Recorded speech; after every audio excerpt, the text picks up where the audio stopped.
Hello and welcome to Mythmakers. Mythmakers is the podcast for fantasy fans and fantasy creatives, brought to you by the Oxford Centre for Fantasy. My name is Julia Golding. I'm an author, but I also run the activities of our centre. And today I am joined from the Bay Area in the US by a wonderful new writer, or new to me. We'll hear more how long she's been in the writing game. But that is Hayley Dennings, and I have here to share with you a wonderful, you see, look at this, production values of her new book, This Ravenous Fate. So Hayley, as a way of introducing yourself to us all, do you want to tell us about what were your favourite fantasy reads as you were growing up? Yeah, so first of all, thank you so much for having me. It's really exciting. It's been lovely getting to meet you and getting to know you. For my favorite fantasy works growing up, I read so much, but I think definitely one of the more formative series when I was like really little were the Warriors Cats books, which I guess like I don't know if you would consider them technically fantasy. Like, yeah, Oh, they're like completely. Yeah. talking Yeah. cats. But I love like the kind of world building and like the clan dynamics there. So those were definitely my first like introduction to fantasy. And then I think the Hunger Games like really got me into like the sci-fi fantasy space. So I realized like how much you could do with like, incorporating like social issues and interesting commentary. And that book has I feel like it's timeless. Like I still love it so much. And obviously she's still expanding on the world. But yeah, those are definitely my favorites. But there's so many. I feel like I could talk forever. No, but that's really helpful because you're obviously from a younger generation. And Mhm. I remember the Hunger Games when it came out, but as a book more that my children were reading, and of course the follow on with the films, which took a slightly different track to the books, didn't they? I think, as is one of these things. Are you a fan of the film series, or are you a book purist? I really, really like the films as well. I think especially like Catching Fire. I feel like everyone thinks that that's like the best book to movie adaptations. It's just so good. But I mean, yeah, the books are still my favorite. But I remember like being so excited when I was in middle school. I was like counting down the days for when the first movie came out, and it still is like they're great to watch now. So I love both. Fantastic. So that's covered my second question, which is really about what books had influence on you. And it sounds as though The Hunger Games has been your sort of, I don't know, your totemic book that you keep Yes. going back to. And for me, that's the kind of Tolkien is that for me. Um, Mm. so tell us how you managed to get published, because that is no easy feat. So what was the path that you took? I've had the benefit of reading your acknowledgements at the end. So I've got an idea, but perhaps you'd like to share with us how your journey from the first idea to actually having your book out there. Yeah, so I feel like my journey was like traditional, but like a little not traditional because I've like been online in these online spaces, like being a bookish influencer, I guess some people would say. Like I really just got on there and I just love to talk about my favorite books. So I don't even like see myself as that. But yeah, so I feel like I kind of built a community, and just one day I decided I really wanted to get into the writing community specifically. And that's where I found like so many other writers. I learned that like this is where people, learn about like agents and different publishers. And I've been wanting, like, it's always been my dream to be a published author. So I feel like I probably know more than like the average person who like isn't, trying to achieve this goal. But yeah, so like definitely like joining Twitter was really helpful. I remember like the first day that I tweeted about my idea for This Ravenous Fate, my agent now, like she liked my tweet. And I remember like freaking out because I had just watched an interview with her like a few weeks before, and I was like, that's my dream agent. I was like, I need her to work with me because she's amazing.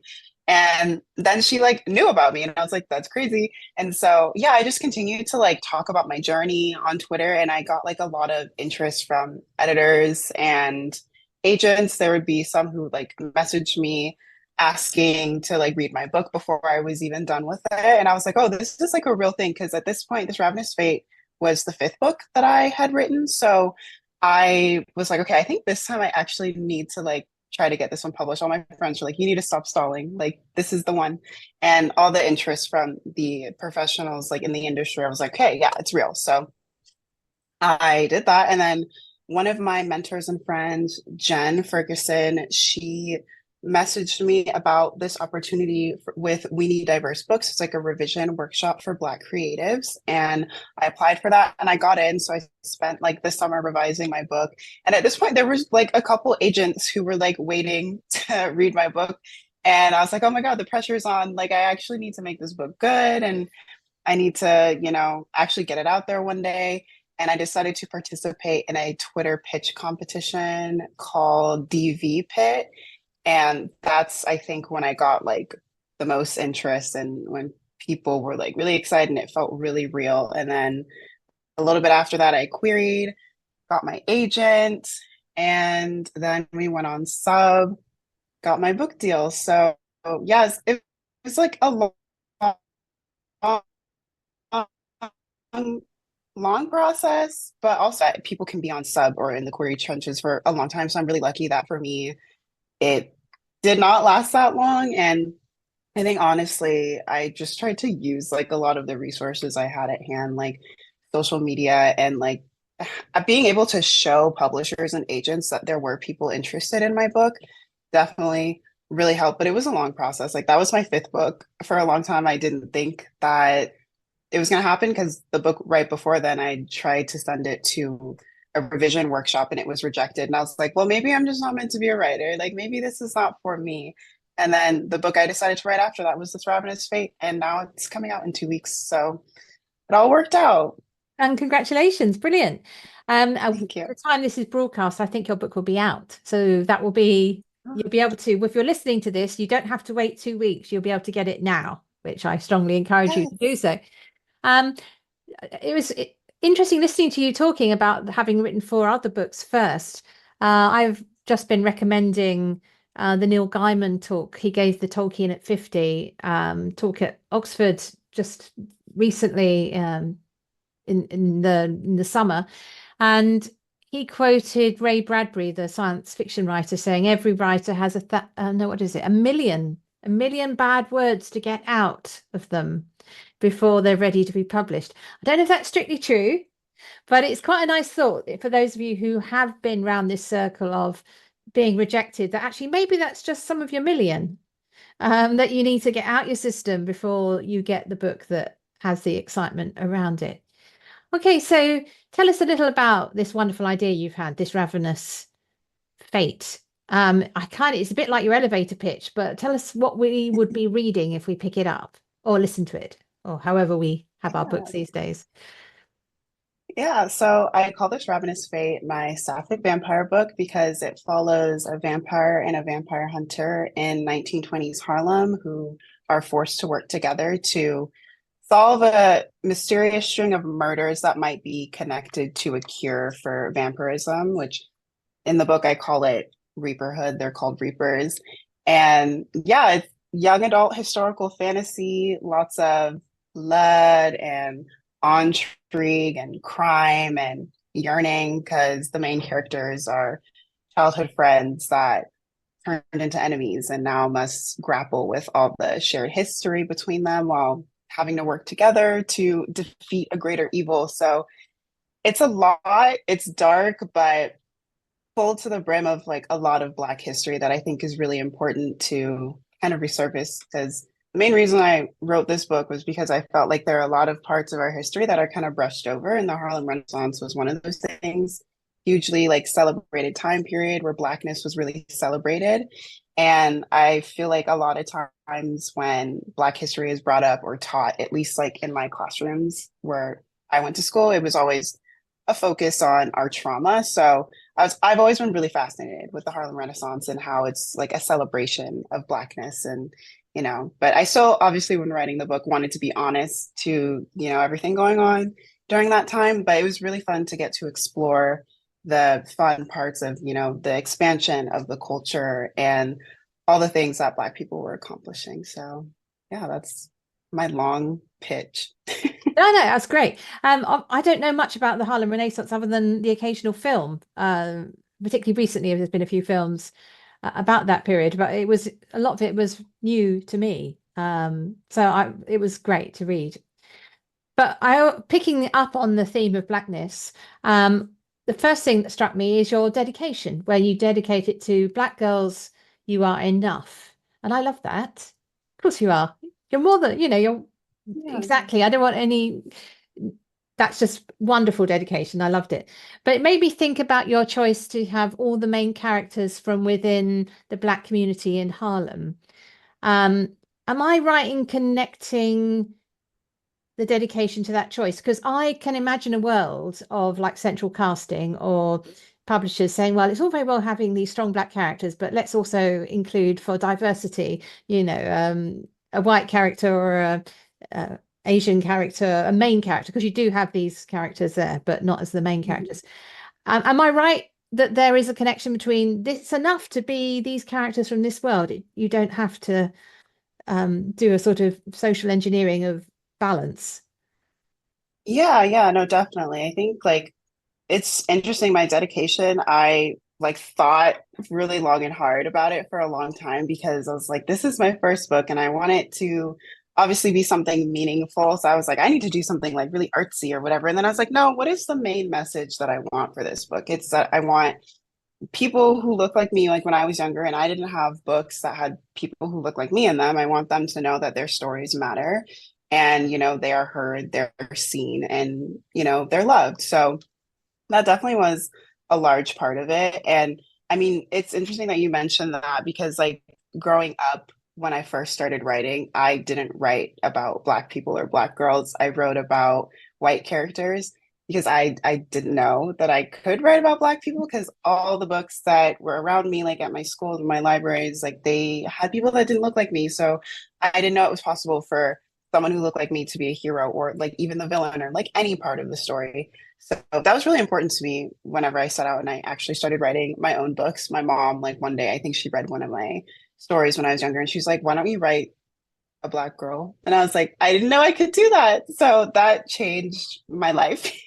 And I think then you've gone one step yeah, further though, because yeah, there was a stage, particularly if you look back at Hollywood films, there was the stage, the cringy stage of the Black best friend. The mm, sort of the awareness was growing in the casting people that you needed to include a more diverse, but it ended up being we can't make it the main character, we'll make it the best friend. So yeah, High School Musical, right, for example, is a sort of classic example of that.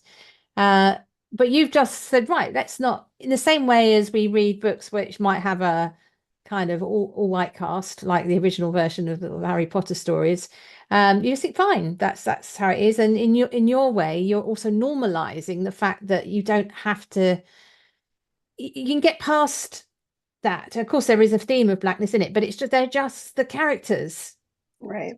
You Yeah, don't get exactly. past the labels. They're wonderful, wonderful characters. So thank you for doing that. It was great. Also, we should mention that the other sort of marginalized, coming more into the center sort of theme is that of a same-sex attraction, because your two characters are from both women, both girls. Mhm. So I'm imagining it's important to you that you see more stories to allow people to think of same-sex attraction stories. Yeah, Where did that come from? yeah, 100%.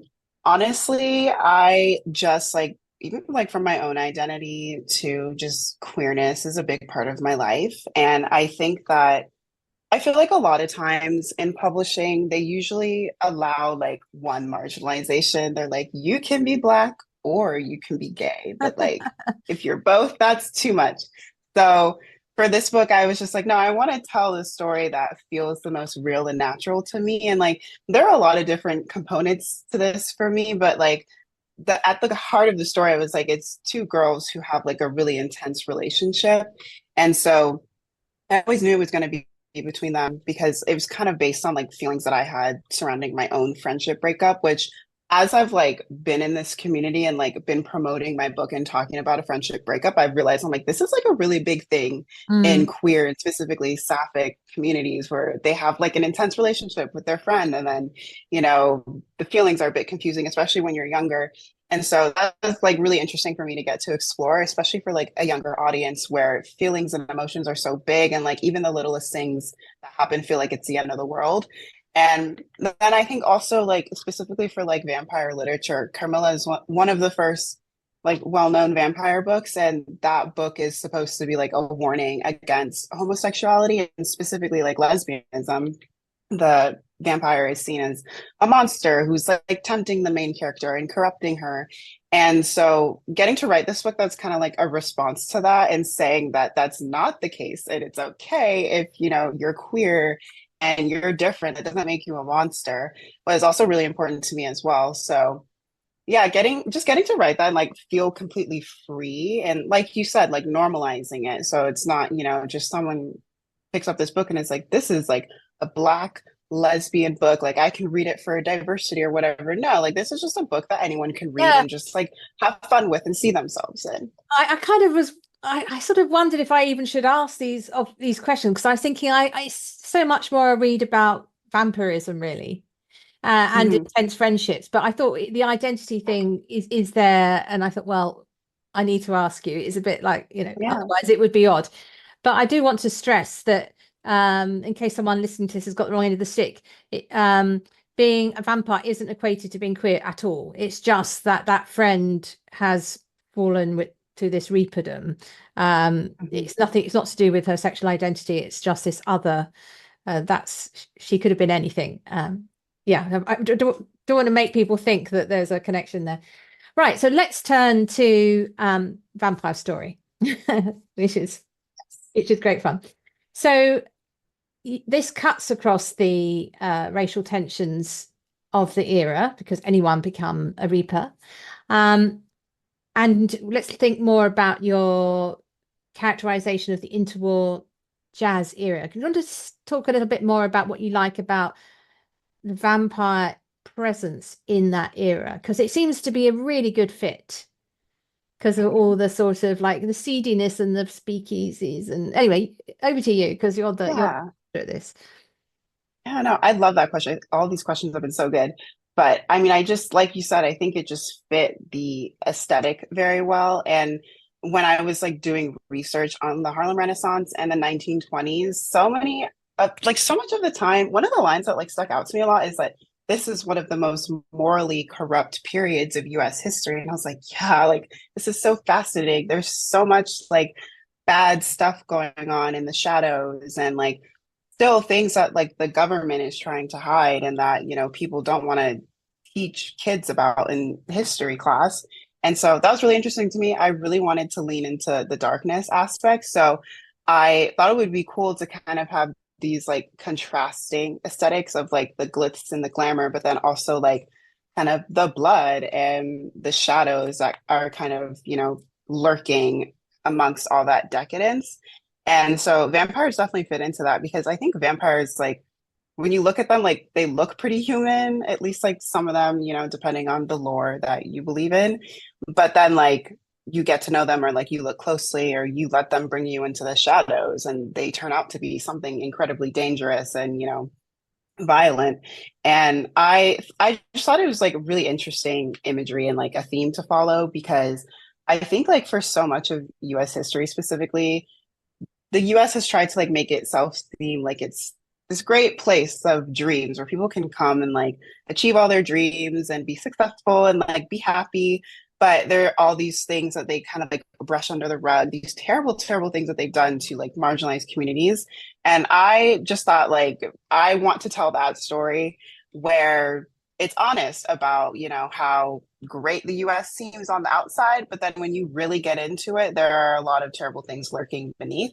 And I feel like the Harlem Renaissance is perfect for that because, yeah, there's this great migration where Black people are going to the North to like get a better life for themselves. But like, that's not an easy fix. Like, they're still having these struggles, they are still left out and having to, make a lot of sacrifices to even make a living. And so, yeah, I think it just like fit the aesthetic perfectly. And I saw someone else online talking about how like the rise in vampire fiction is kind of correlated with the, I guess like our state of like how we feel nowadays with like the economic decline and just overall like how things are kind of terrible in the world. And I was like, yeah, that's really interesting because I think horror as a genre has always been a really great way to reflect how society is feeling. And so, yeah, getting to dive into that with vampires, using that as a way to kind of depict this like hidden aspect of US history and how it spreads kind of like a poison like anti-black racism in US and intergenerational trauma within black communities. I feel like it was just the perfect way to explore that. I think monsters in general and immortality is a great way to look at humanity through a new lens that kind of reveals these new aspects, I guess. Yeah, because if you think about what well, I mean, obviously the vampire's old story, but when it Mhm. started coming into literature, it started around at the time of Byron, and there was a feeling of the sort of gentleman vampire at that stage, and Yeah. it's associated with feudalism. And then you go on to the Bram Stoker version of Dracula, so it's looking at a sort of uh, fear of fear of women, the vampire brides. It's the fear of sexual um, sexuality in a way. Hmm. Yeah. Yeah. So the sort of unbridled passion of the vampire. In a way, our modern vampires are relatively tidied up in the sort of vampire fiction that you get in Christina Hmm. Freeland and all that. They seem quite good guys.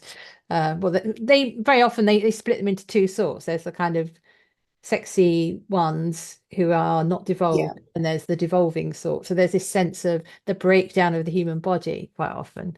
So it's fascinating the number of different, as you say, we keep reinventing the vampire and loading Mhm. onto it all sorts of stuff. Thinking about the historical moment, you've said some fascinating things already about the jazz era, but I was wondering, were there any specific historical figures who lie behind some of your characters that perhaps we don't, particularly me sitting here in the UK, people we wouldn't have heard of, that are ones you want to acknowledge or um, point us to find more out about after this? There honestly is, I didn't really base any of my characters off of real people. And this is kind of where it got hard for me doing the historical part because obviously I wanted to like remain true to history, but at the same time, it's like fantasy and there's a lot of stuff happening that didn't actually happen. And I kind of struggled with knowing like how to balance that. But all of my characters are like very original, like Layla and Elise are their own people. I would say probably like Stephen is more so based on, the rich like socialites at the time. No one really specific, but then also like for the politicians, I did try to do more research on like the political state at the time and like what people were valuing. And so, yeah, a lot of that. I didn't really base anyone on real historical figures just because I'm like so specific about my characters. And I was like, I don't want to like get anything crossed here.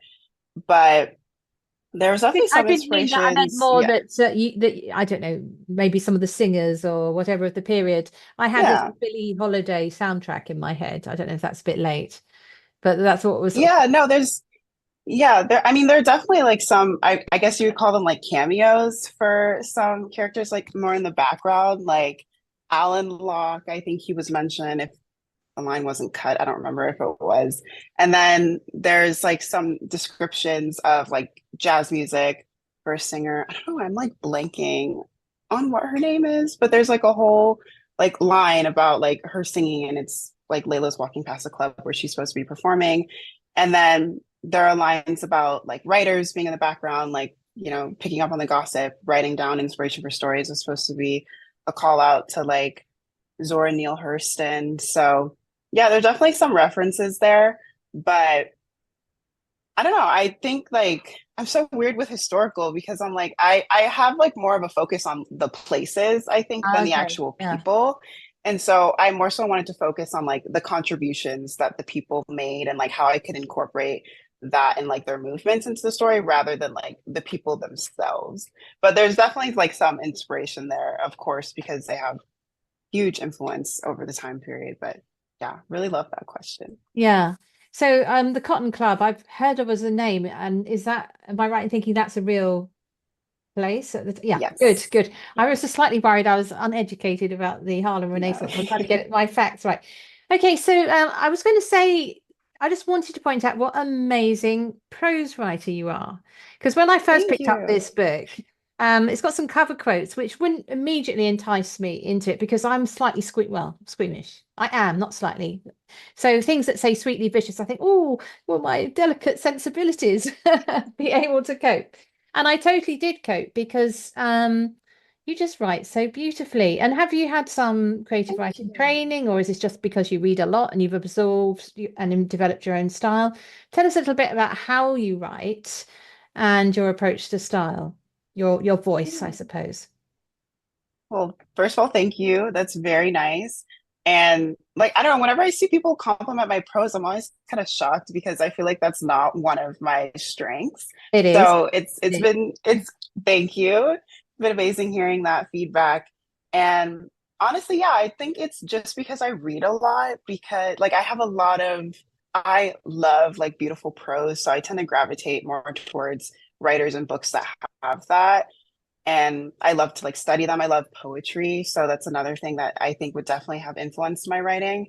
I was an English major, English and French major in college, and I've like English has always been my favorite subject. I wanted to do creative writing, but they like didn't have that at my school, so I couldn't really do it. So I don't know if I was like specifically trained in creative writing, more so like literature analysis and stuff like that, but I would say that absolutely helped me as well, like reading outside of the usual genres that I read and like learning the various different types of like writing, sentence structure, all of that has influenced me a lot. And like as for my writing process, I don't know, I'm very much a plotter, so I have to have everything planned out. When I first came up with the idea for this book, I think one of the first things that came to me was the ending for the entire duology. So I've always known how the story is going to conclude, and that definitely helped me like write everything going out to there, like figuring out the theme that I want running through the whole story, and also like how I want my prose to,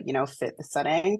And I think specifically for this book, I was like, this time and aesthetic is so specific. So I feel like my prose needs to match that in a Mm. way. And I remember I read Jazz by Toni Morrison, and she talked about having a similar thought and how she wanted her writing style to be reminiscent of the energy of the time. And I was like, I don't know how she succeeded in doing that. Obviously, Toni Morrison, the mind of a mastermind. But yeah, again, like, but that's just like, that's what I do for my writing is I feel like I have to read really far and like do all this research and like really understand how I want the full like style and like emotions and vibes of the book to come out. Cause it really is like it's more than just the pitch and the aesthetic, but it's really down to like the specific word you use. And so, yeah, that really is my process.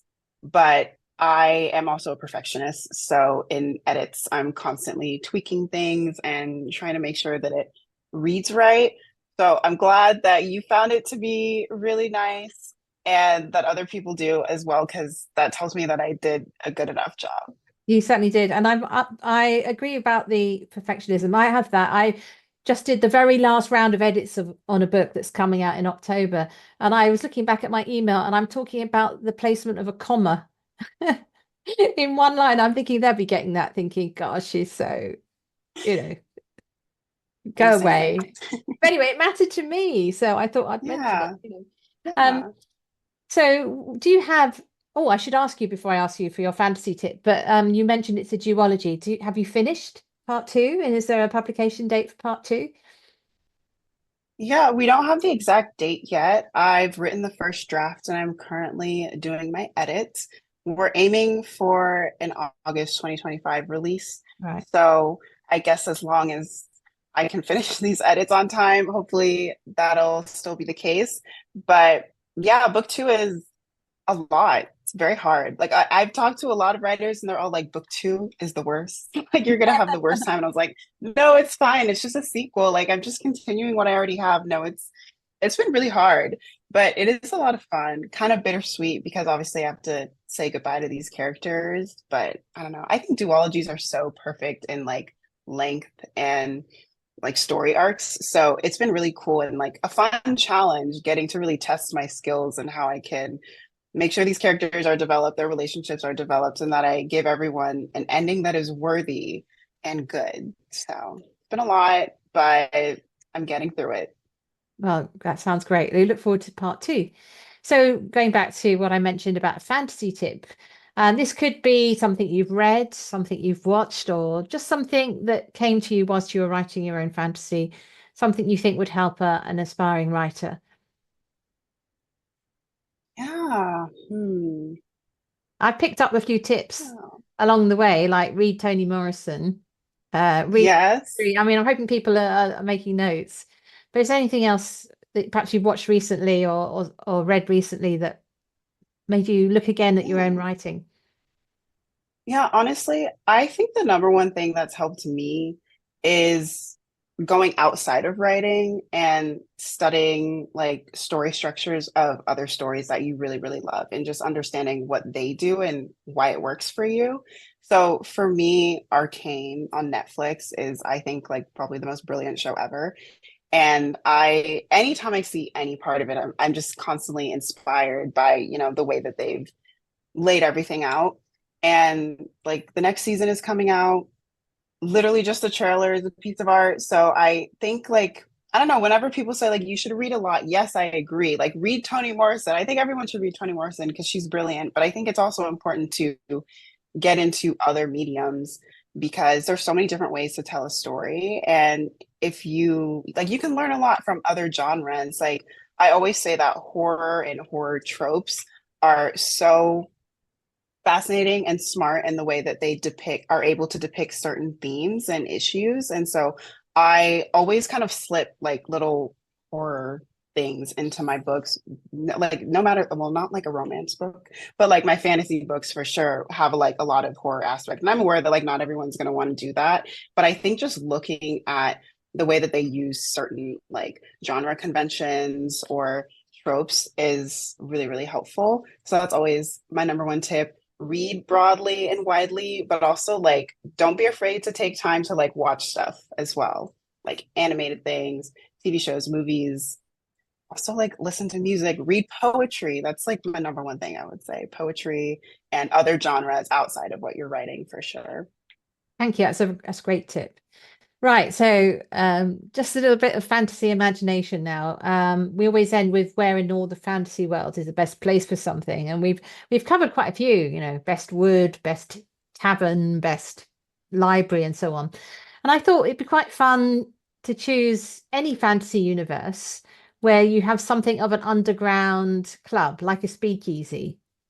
And it doesn't actually have to exist already in that fantasy world, but you can just like, I don't remember there being one in Wind in the Willows, but we could put one in there just for the fun of it. Where would you like to open up your speakeasy and throw open the doors for people to come in? I love this question, and I feel like I have two different answers, Well, but we've they got give space for different two. vibes. Yeah, All okay. right. So first, I want to say like the world of Arcane because Hmm? I think especially the Undercity, like Zon, they kind of have stuff like a speakeasy, but that's why I think it would be very fitting. People can walk in and there's like a lot of corrupt, crazy stuff going on, and I think it would be very fitting. But then I also want to say something in the world of like Spirited Away, which I know like the aesthetics aren't the same, but I think that's why it's so fascinating because maybe if I opened up a speakeasy there, people would, for once, at least in my world, have a break and be able to relax. I think the world of Spirited Away is very beautiful, and it would be so interesting to like see the contrast of like a speakeasy versus like the spirit world in Yeah. Spirited Away and all the creatures that are frequenting those. So, yeah, that's my answer. I really loved Spirited Away just because they're so different, all the creatures Yeah, and the sort of the quietness of some of the moments, like when she's sitting on the bus or train, whatever it yes. is. I just love that. Beautiful. Yeah, My it's got favorite. a real poetry to it.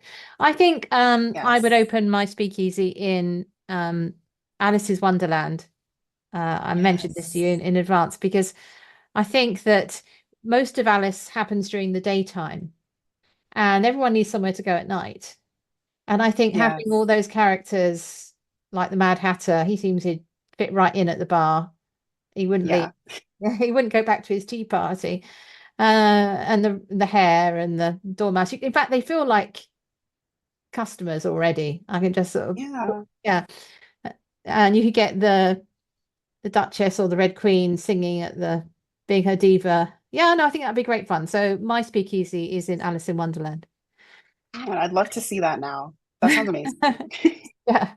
Thank you so much, Hayley. And we look forward to reading. Well, This Ravenous Fate is out now by the time this podcast goes out.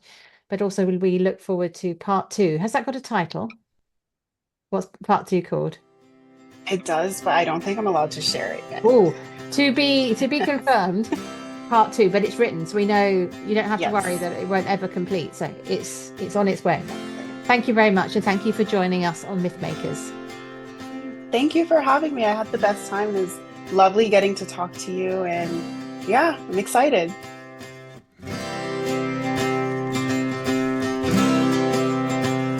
Thanks for listening to Mythmakers Podcast, brought to you by the Oxford Centre for Fantasy. Visit oxfordcenterforfantasy.org to join in the fun. Find out about our online courses, in-person stays in Oxford, plus visit our shop for great gifts. Tell a friend and subscribe wherever you find your favourite podcasts worldwide.